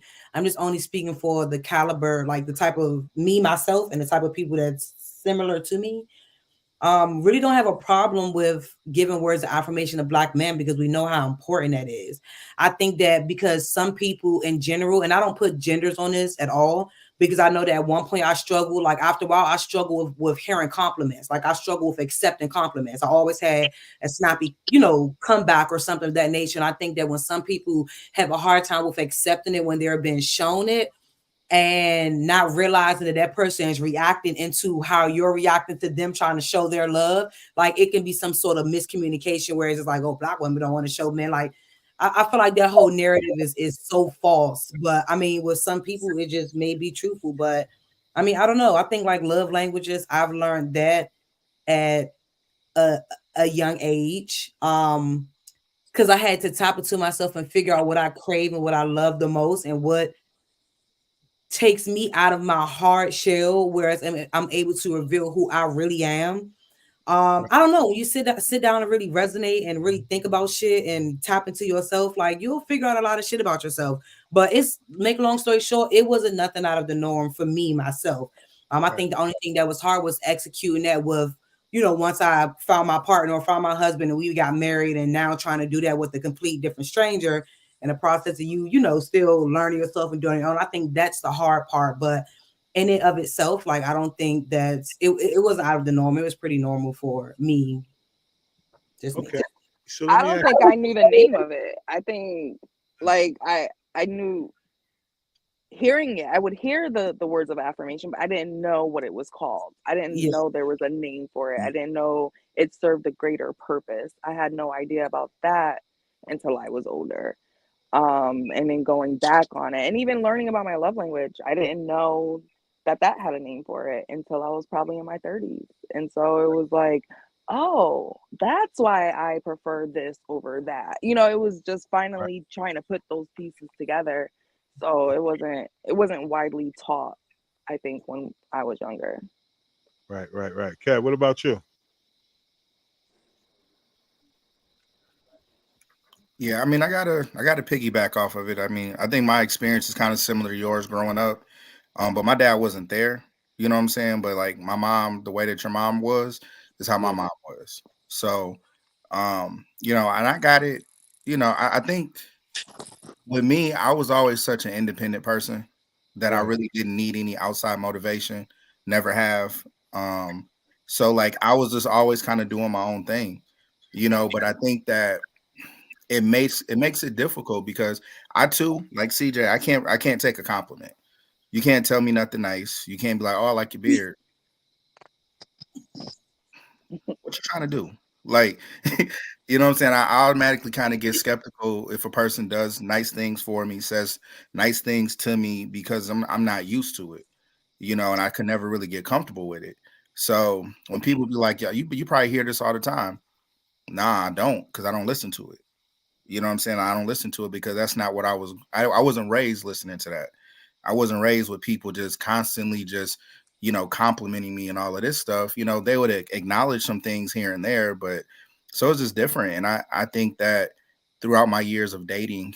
I also learned that, you know, people don't necessarily communicate unless it's anger. That's the one emotion that everybody wants to communicate. Their disappointment, their anger, their frustration, all of the negative emotions. You know, and instead of saying like, "Hey, CJ, you hurt me," it's like, "Man, fuck you, CJ. That's why I did it. I'm on the attack." Like, why can't it be, "Hey, when you did X, this is how I felt about that." You know, and, you know, be real. But people wait until, you know, they go through their different stages of grief to then come back and hit you with these text messages, these long paragraphs. And it's like, you could have just talked to me in the moment. Yep. You know, how many of us grew up seeing, you know, for me, my idea of a happy family came from TV. You know, so I'm watching TV families, and you know what I'm saying, I'm watching them, and I'm watching how they could go through their differences. And, you know, throughout my different stages of life, I've seen those type of relationships. I felt like I had a Martin and Gina relationship. It was fun, but it was also very toxic. And it was just two people who really didn't know how to communicate, but they knew that they loved each other, and they tried to get through different things. And they balanced that while having friends and having their friends in their business with their opinions, you know what I'm saying? So it's like, it's just crazy. You know, it's really, really crazy. Yeah, I feel you. That's just my experience. Yeah. So, and this is the thing. I think what happens is, I think what people go wrong at too is that some people are only into their love languages. I think they want somebody to love them the way that they love that person. That's everybody. Mm-hmm. And I think that's where it goes wrong at, because, you know, if you kind of are a person that knows that if out of all the love languages, you are three of them, like three of them are you, and then you have a person who is the other two that you're not, but those two that they are high on the list. So that means that you also got to come out of your comfort zone to let that be a part of your love language, although it's not an automatic thing for you. So, you know, and I think that's where people go wrong, is because they'll look at a person like you were saying, Kev, they'll say something like, well, no, I think you said it earlier, Paul. Like somebody like, no, you just said it, Kev. It was you. You was like, yeah, oh, well, this hurt me, and well, you did this, and this bothered me. I just want to let you know that. But then you have another person to come back and be like, yo, that wasn't my intention, though. Like, my intention wasn't to hurt you like that. If that hurt you, then, you know, okay, I'll apologize for hurting you, but I ain't, because, you know, a person doesn't see that it's because the love language is different. Right. Exactly. Like, this ain't my thing, because a person, very, very seldom do you have people who could take that without it feeling like it's an attack. And the more correct them, like you can't correct them about something that they did to you. Right now, like, yo, if you didn't mean to, you didn't mean to, and I understand, because some people have a bad day. They might just take something the wrong way. I get that. People take shit out of context all the time. I get all that too. But like, I know when people get stuff out of context, very seldom do they ask for confirmation of what they're saying before they react. Most people listen and respond. Y'all know that. Mm-hmm. Very seldom people gonna listen and then come back and be like, yo, you know what? They'll react to a word before they want you to put it in context. Facts. Very seldom. I think sure enough to say, oh, my bad, CJ. But very, very, very seldom are people mature enough to ask that simple question. Yo, well, hold on, put that in context. Let me get the right context before they react to the word. But what you was going to say, C? I think that touch more on the lines of communication, like knowing how to properly communicate and effectively comprehend. When I'm thinking far as like love languages, like I know my man could be, you know, overwhelmed to have a bad day at work. I know that, you know, maybe a massage, like, I don't know, just something of that magnitude. I feel like if, just like Kev said, using an example, because I love communication. Like if I hurt your feelings, and I love when men are able to be vulnerable without feeling like they a bitch. Like, oh, I'm not about to do that because I ain't about to make someone a bitch. I need you to communicate with me, baby, because if something hurt my feelings, I should be able to come to you and say, babe, no, you hurt my feelings. You hurt my feelings because of X, Y, and Z. And we should be able to effectively get to the bottom of everything. It's like, hey, babe, I'm sorry. That wasn't my intentions. Like, well, you know, can you further explain to me why? Like, I don't know. That's, to me, I feel like they're just falling into the line of like effectively communicating. Like if you're seeking out everything I'm saying as an attack, it's like, ooh, maybe it's you and not me type shit. But right. Like y'all love language. Like some men love language is physical. Like they love physical touch. Some men love, when a girl give them words of affirmation. They like when you write them notes and you do, I don't know, just shit. Just men have a bunch. But I feel like we just have a terrible way of pinpointing that. I had a conversation with my husband not too long ago. And I always say that everybody always talk about compromise in relationship. They always think like, hey, well, if you work and I don't, and I'm starting this business, hold it down. Like to me, I feel like that's working as a team. That's teamwork, right? You in a relationship, like where one is not able to pull their weight, you go ahead and pull through like a fucking horse. Like you come through like through, like say today, hold your relationship down, hold your family down. But one thing people don't realize is when they talk about compromise, it's compromising perspective. Drawn back to what you say. Because my whole thing is you should be able to take yourself out of your shoes when your partner is expressing something, and you should be able to see it from their point of view to actually get some sort of result versus you looking at it how you want shit solved or how you want shit done or how you want to be. Like you gotta, it's when compromise, that shit come from the compromise of perspective. It don't come from all that other shit. Well, you do this and I'm gonna do this. It don't come from that. One thing people fail to realize, or what people would never do, is pull themselves outside of themselves and see what their partner that they love is coming from in order to actually get something resolved. That's where everybody struggle at, because everybody wants shit done the way they want shit done. Exactly. Exactly. And to jump in right there, what we've learned about love language and the study of it, and that's that whole thing is that one, you will always default to loving someone else in your love language. So if my love language is words of affirmation, I'm going to give you words of affirmation. CJ, you look beautiful today. You know what? You go on that meeting that you got at 8:00, girl. You gonna rock out, girl. You tell him everything you told me. You gonna do great things today. You the most. You're gonna love in the love language that you want from the other person. And the other thing we've learned is that the further away that you are from your partner's love language, like if you ain't words and he's words, it's going to take that much more work to get to know that about your love. And you're going to have to do some stuff. It's going to take some outside help. You can't just wake up and go to sleep and just kind of work this thing through osmosis. You're going to have to get some help. You're going to have to read. You're going to have to be like, okay, I don't know nothing about words of affirmation, but I know my partner need it. So let me find out what type of stuff I can say. Like, let me go get this. Let me go get that. Right. But as invested as CJ is talking about you being in your partner, what I did, for example, my lady don't do, she not lovey-dovey, right? And so but I'm physical touch and words of affirmation, right? So what I did was I looked up something real quick on how to love on your partner without being lovey-dovey. She laughed, but she read it. You know what I'm saying? And so it's stuff out there for everybody. You know what I'm saying? Like right. I gravitated to the fact that she's not lovey-dovey, but I know I still need it. So I can't be over here in deficiency, because guess what's going to happen then? That's when people start looking elsewhere, or they start finding reasons to, like, you know what, this ain't working.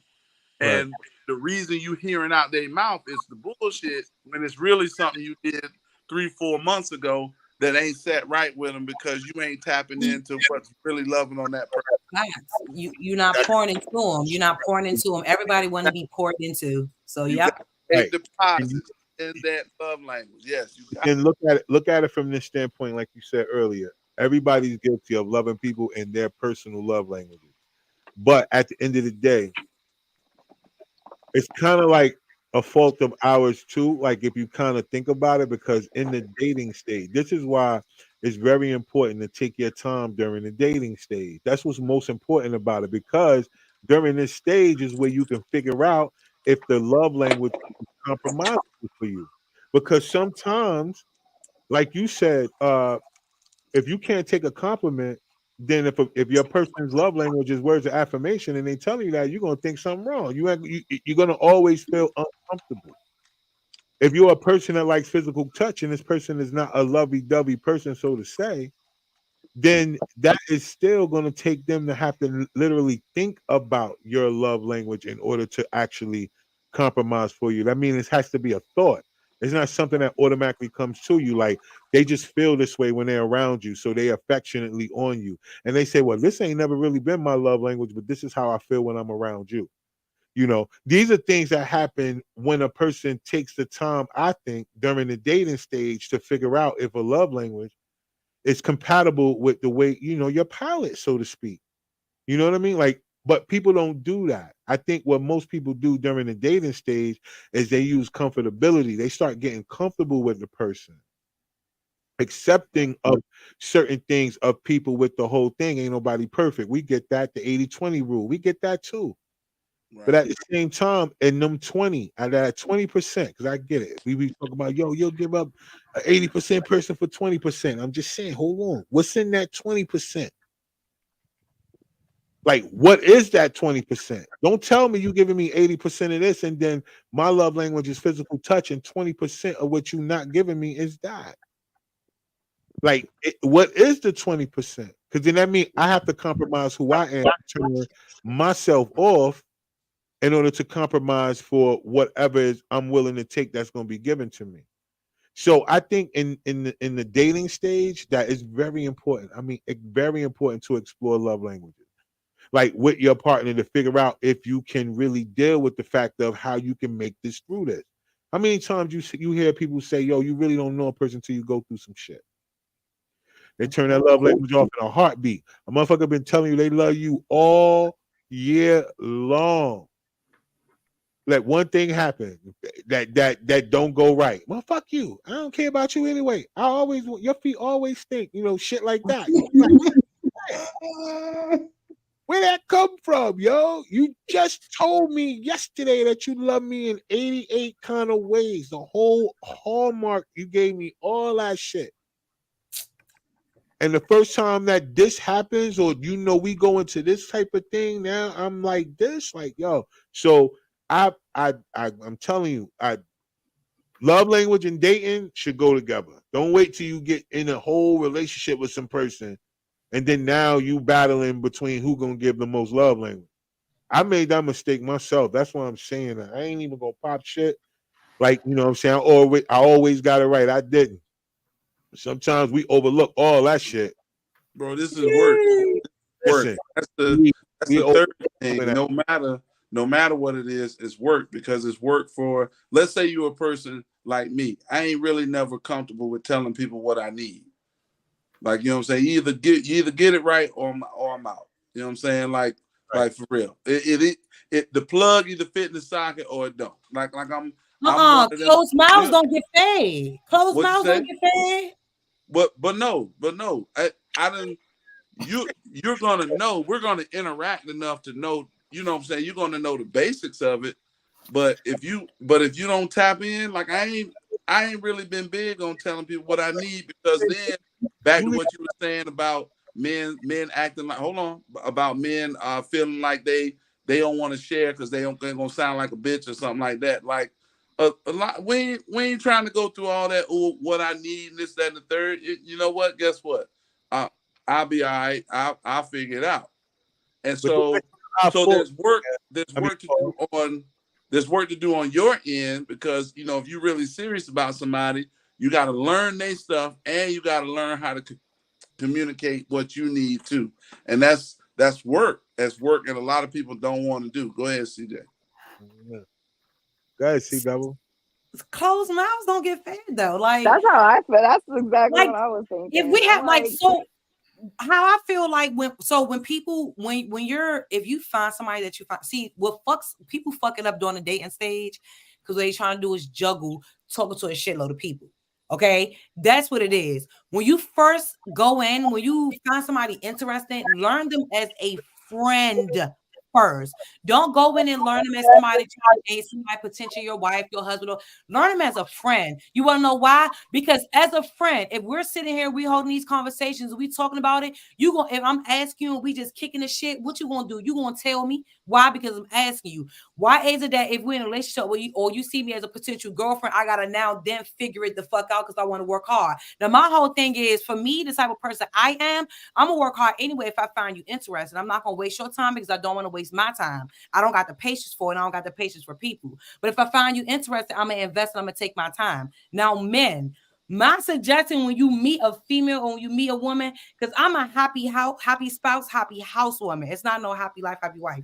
Ask her, which one do you believe in? Happy house, happy spouse, or happy wife, happy life? And that would determine the type of female that you're gonna be going into it with, because you got those women that feel like just as long as they're happy, that all this shit can be peaceful, and as long as they're not happy or you're not sustaining their happiness, they're gonna make everything shake, or you're gonna find somebody that's gonna want to pull the same amount of my man need to be happy just like I need to be happy. Let's put in that work. Start asking them questions. When you're dating, stop dating to find interest. Be friends with these motherfuckers first. Be friends with them. Don't be scared. Yo, see, she said, yo, be friends with these motherfuckers first. Like, hey, yo, but okay, so even with that, because I agree with both of y'all, like on that sense, but I do believe this, and if nothing else, you know, as a man, like I don't think we get to have an excuse that we don't get to tell what we need. You know why? Because if we don't tell what we need, how we gonna lead, yo? Like we could say all day long, you know what I mean? It's no such thing as gender roles, and I respect that when people say, in our household, is really no gender role. We all do everything to make sure everything is taken care of. But I do know the difference between certain things that men do and certain things that women do, not whether it's expected or not.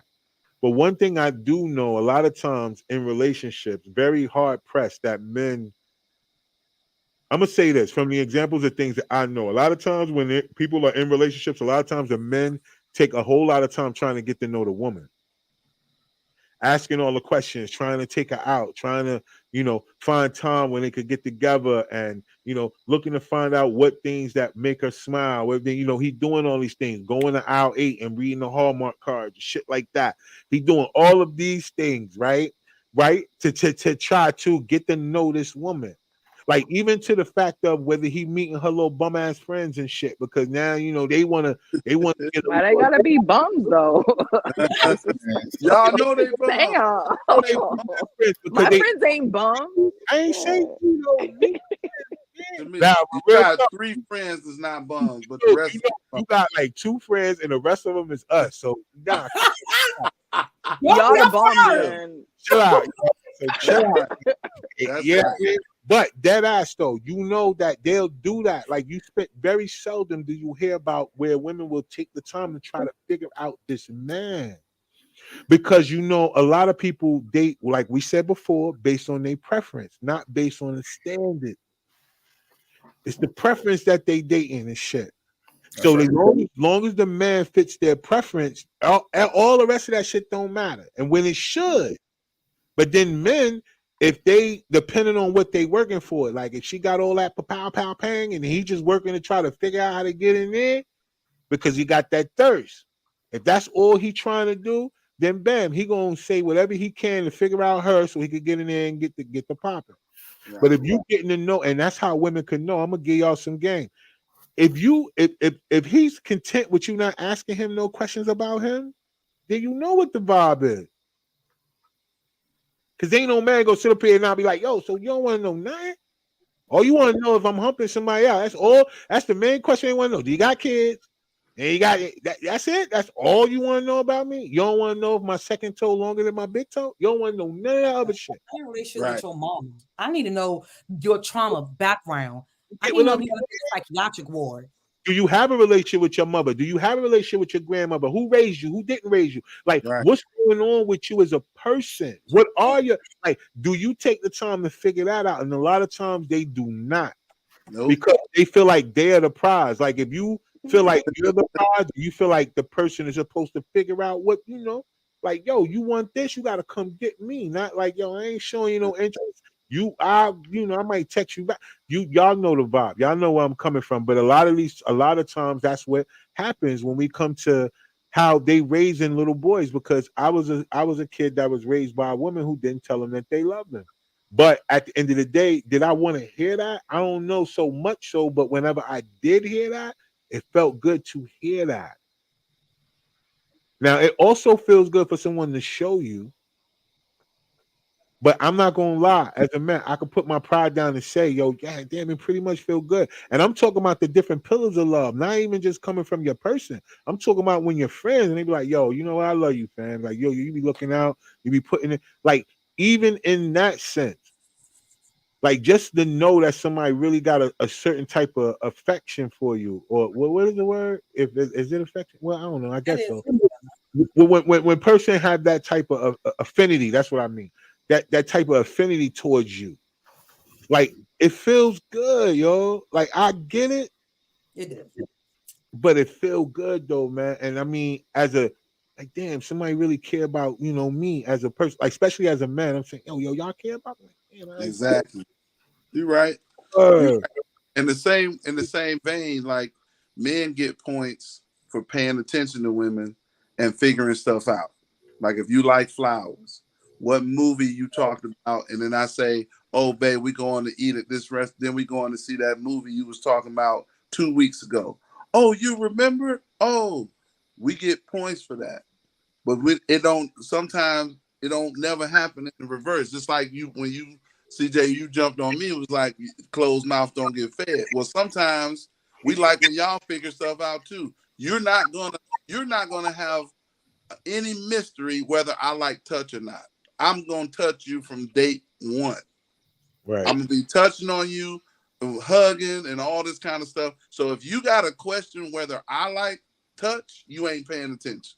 Facts. And that's gonna tell me from gate. That's gonna be like, oh.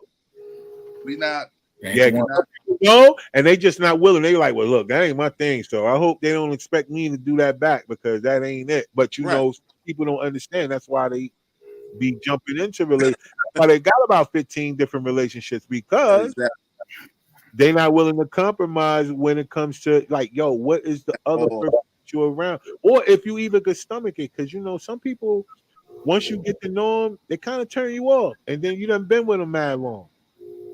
Yep. You trying to figure out a way to get out the thing because you ain't, and then some people do stuff intentionally to mess up. Just I ain't going.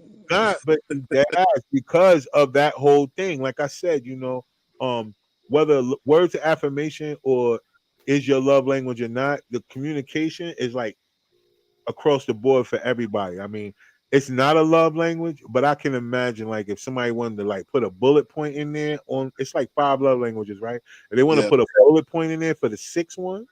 Let Tamika make up the 6. Be quiet. What Tamika? I thought that was your screen that froze. I thought the screen had froze. I'm listening. I can't be jumping in over y'all loud voices. Y'all got too much bass. I'm gonna sit here. I thought that joint had froze out. I said, Tamika love language is profanity. Profanity and violence, threats of violence. That's physical touch. That's physical touch. I seen the wings out one time, so it might be wings. Wings. Food is my love language. I was like, food is Mika's love language. It's food. Yeah, food is her love language. Yeah. Feed me. Oh no, I say all a nigga gotta do is feed me and tell me I'm pretty, and I'm good. That's all. You are. DoorDash on the way. DoorDash on the way. Your fine ass, girl. Your fine. Yeah, DoorDash. How long you probably gonna be there? Your inbox about to jump right now, yo. All type of wings and pretty things. Okay, feed me. Bring it. Come on. Lunch for the rest of the week. Yeah. I had lunch for the rest of the week. I'm here for it. Send me some. Yo, but think about it. Like that's another thing that goes along with what y'all saying. Not only is it the 5 love languages, but then there's that extra one for your person. If you're really learning your person, it's that other one that really gets them. You know, like we think about it. Like Tamika said, like food is not. It could be considered an act of service, but not necessarily. Sometimes a person could just be like, yo, I know she like these wings. I'm about to go get these lemon peppers and come through. Boom, out of nowhere, some lemon peppers show up and she a smash go down. She gonna be happy as shit because we in love. You thought of them. Right? But that goes for what people do. Now, when people get into, I like expensive shit. Now you corny. Don't even play. But some people love languages materialist, like material. That's the bullet point that I'm talking about. Like that's like out of the 5, that's that bullet point. Like if you got a person that's into really expensive things, that's that bullet point. But you got to be a person that's willing to say, yo, I'm willing to go with that extra love language you got. You know what I mean? Because if that part of the love language stops, does the rest of it go away? How many people? That's not an extra, John. That's one of the 5. Gifts is one of the 5. Yes. Oh well, gifts is one of the 5. So you got acts of service, gifts, physical touch, words of affirmation, and quality time. Quality time. Yeah. But look, but gifts is almost like Secret Santa. Sometimes people don't go over $5. I can eat for $5. I can eat for $5. Right. We good, you know what I mean? But that's what I'm saying. Like that's another thing about learning a person. Like, yo, you can't come around if a person says, oh, you like gifts, but you keep coming around with like, instead of buying her a card, you draw her one. But there is a thought on this component to the gift, so it ain't right. Come on, B. They gonna take that? What you saying? That's like acts of services. If my love language is gifts, and if your pockets don't permit to date me, baby, just don't come for me, okay? Just don't stay in your lane. Stay with the girlies that you can afford, okay? But other than that, if you can't deal with it. He gotta learn, so he gotta learn that, right? Like he gotta learn that. Now, does that become a turn off top? Like if a woman is trying to learn this other person, because what if he's an inspiring entrepreneur? Like he don't got the bag right now, but he gonna get the bag. But if that person will never figure that out. They'll never get there. He said it, yo. I know we about to jump. We about to leave in a minute, but this one dude, he said that it was a men and women thing, the difference between the two. They said a man can have $1 billion and he'll still marry a woman that ain't got no job and none of that, long as she fits certain criteria that match for him. And they said very seldom, if a woman was the one on the other end, would she date down, or like if she has that up, that she would date down. So they were saying men love unconditionally and women love based on a condition. So if one of your love languages is like C Double was saying, like, yo, you can't afford to date me, don't come for me. But then it's like, yo, like, how do I? Why is it? Why is it that? When I'm like, yo, I get all the vibe. Like, yo, I can't take you to like this. Remember, everybody used to go to Olive Garden and fucking Red Lobster. Remember that was something. You can't do that no more, bro. No. Right now, somebody you gonna take somebody to Red Lobster? They be like, what? You bum? You broke? Hey, you spend $100 in there and still be looked at like, okay, this is still a bum. So I was the girl that was saying, take me to an all-you-can-eat buffet, baby. I don't want that. Take me to ask my husband our first date, all-you-can-eat buffet. I'm not that fancy girl, baby. Take me to buffet. If a buffet is available, fuck it up. Eat on part of everybody, but everybody don't get down with a buffet because sometimes they get traumatized because they go to Golden Corral first. And then some of the Golden Corral be out of roaches. You go to Golden Corral on seafood night, bro. You might be winning. You know what I'm saying? You might get the lobster. Listen, whatever you better ignore it like you used to do when you grew up. You remember how the roaches used to crawl on the outside of your cereal? Yeah, pick them up off the box, like they ain't come out the box and shit. But look, check it. But even to your question, on the man side, that's still not unconditional. We can't identify that as unconditional just because he can pick anybody because he got money. It's still conditions that she gonna meet, for that billionaire. So it's just different. We don't need women to have money. You know what I'm saying? Like, and that's just how we're looking.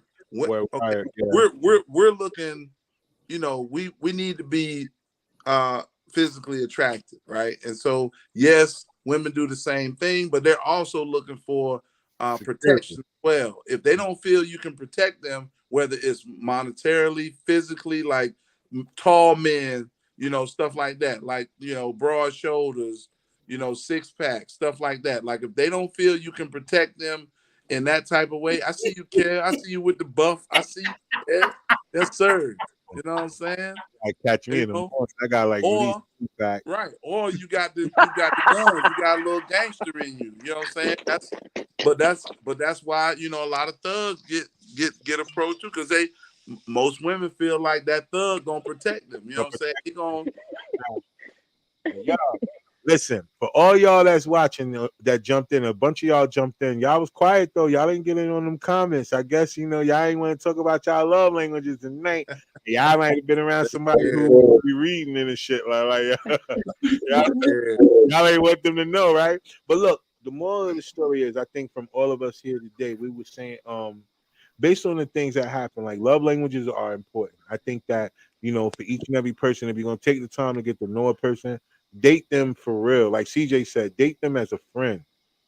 Like, we get it that y'all looking at things as a potential person, mate, so whatever. But like, date them as a friend, because like she said, the more that you date them as a friend, the more freer they're gonna be with information, and the more you're gonna be able to assess, like, if this person is a person you should be with for the long haul, or should y'all just remain friends. Remember, it's okay to meet somebody with one intention and then y'all turn out to be something totally different. We get it. Attraction is something that we all face with when we first meet somebody. A lot of times when we first meet people, they are attractive in that way. But then when you get to know them, you be like, yo, they're attractive, but this ain't for me on this end. But we can rock out over here on this other shit, and then we can make it shake. But a lot of times people allow their attraction to force them into relationships. Attraction turns into relationships a lot of times, because a lot of times people look at the person, either they don't want the other person to have it, or they experience them physically, and then now they are, they don't really want you, they just want the idea of you, I guess. Yeah, you know what I mean? Like, a lot of people be in love with the idea of you, and then when they get you, they be like, well, shit, I don't know, this is a little bit too much work right here, yo. I don't know. But after a while, it's too late, because you done been sliding all over these sheets with them. Right. You done met moms, you done met the kids, you done met the dogs, and did all this other shit. So for those of y'all that's watching, we definitely appreciate y'all for jumping on. Shout out to my boy Big P for jumping back in the mix and shit, man. You know what I'm saying? It's been a minute since you've been around. You know what I'm saying? Glad to have you back on. To all of y'all that's watching, man, and those that's gonna watch this playback, remember, y'all, like we say, you could figure out life all you want to on your own, but I promise you, it's always better to do it with people that's like-minded people, man. Right. Because you can learn so much from just being able to bounce ideas off of other people. Just like today, man. Like, we learn a lot every time we get on the platform and we talk to each other, because you could be around each other a lot of times, but we don't have certain type of conversations. And then when we get on the platform, even though we all do be around each other a lot, I want y'all to know, those of y'all that watching, those of y'all that see on the screen, outside of guests that we have on, we be around each other outside of the screen. So when we on here, we have these conversations. These are conversations that we don't have around each other. We be having all kind of conversations when we're around each other, but then we still are able to have these type of conversations when we get on the platform.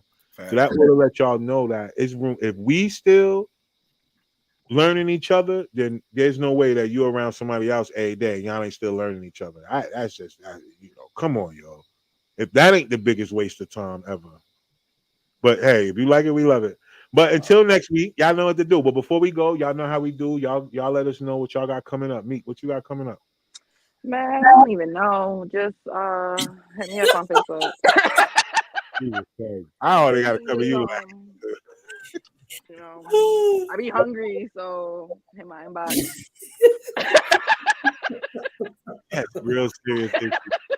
Y'all catch me on all the shit. Inquiries only, you know, serious inquiries only. You really got some food for me?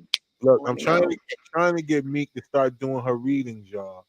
So for those of y'all that's watching, y'all inbox her, y'all tap into it. She does tarot readings. I know I do them in the skits. Y'all do not want me to do it in real life. Nah, you don't want him to do it. It ain't right. No, all wrong. All wrong. Oh, yo, but you know what I'm saying? In real life, Tamika does do spiritual readings, so I'm trying to encourage her more to get out there and do that because it's important. It's a science, and and whether you believe it in or not, that's had nothing to do whether something is real or not. But anyway, what up, P? What you got coming up? I know you said you began flued out, so let everybody know what your spending night bag color is. Yeah, listen, my spending night bag color is beige and taupe. Okay. And I like 1,000 count thread sheets, so make sure you upgrade the thing before I come through. All right. We're not gonna be on them long. So, but no, we got the comedy show. We trying to push for end of September. We got a fashion show October 15th. Y'all check that out. Your boy hosting a fashion show. And you know, I'm in it, one of my first fashion shows. So, you know, right. Yeah. So but yeah, that's it's homecoming season. So y'all get ready. It's gonna be a lot of events and stuff for homecoming season as well. So right.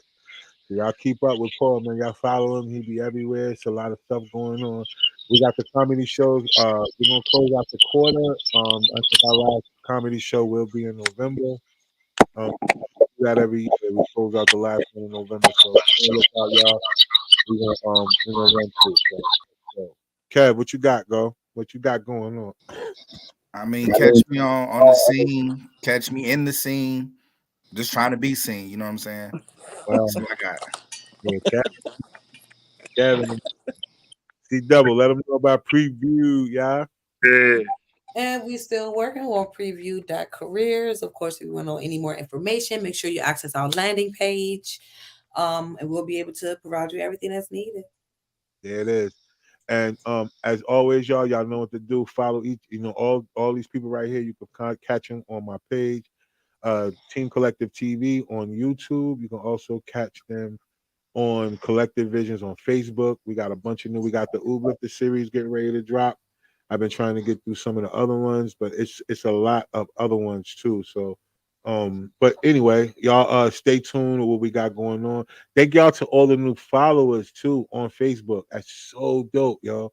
We was at 500 and something last week. We had 640 something right now. So y'all still going. And like I said, even though the numbers are small, like when it comes down to that, it's still something to be thankful for, because hey, you never know. You put this shit out, you never know, man. I know a lot of people who are considered to be successful. They said they didn't get their shit rolling until about 3-4 years in. So the fact to start at that number and where we are now compared to how things are rolling, and some of the content got mad, like it's crazy. So, and a lot of shares and comments too. So I'm just thankful. I'm not saying what it is. I'm just telling y'all what it ain't, and what it ain't is it ain't corny. So obviously we doing something out here that people are liking. So thank y'all, man.